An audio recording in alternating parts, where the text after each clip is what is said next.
عدل نامہ رسول صلی اللہ علیہ وسلم قسط نمبر 5۔ اعوذ باللہ من الشیطان الرجیم، بسم اللہ الرحمن الرحیم، نحمدہ و نصلی علی رسولہ الکریم۔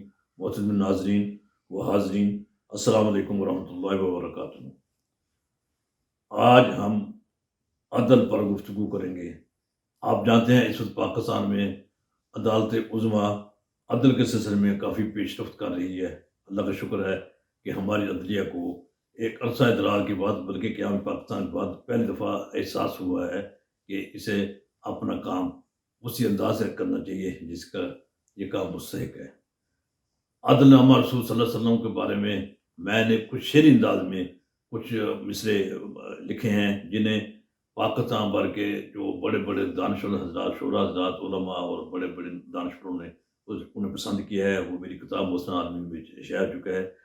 وہ میں پانچ مصروں کی اس کو ہم مخمص کہہ سکتے ہیں، مخمص کی شکل میں پیش کروں گا۔ یہ تقریباً غالباً 35-36 کے قریب مخمصات ہو جائیں گی جو آپ کے سامنے پیش کی جائیں گی۔ امید ہے کہ آپ کو پسند آئیں گی۔ عدل و اسلام کا بنیادی تعلق ہے۔ اسلام کی بنیاد عدل پاری ہے۔ نبی صلی اللہ علیہ وسلم نے عدل کے بارے میں جو تعلیمات دی ہیں ان پر عمل کر کے بھی دکھایا ہے۔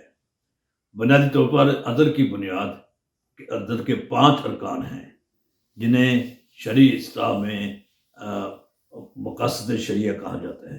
وہ ہیں انسانی یعنی جان کا تحفظ، اس کے بعد عقائد یا مذہب کا تحفظ، عقل کا تحفظ، انسانی عزت و آبرو خاندانی وقار کا تحفظ اور جائیداد اور مال کا تحفظ۔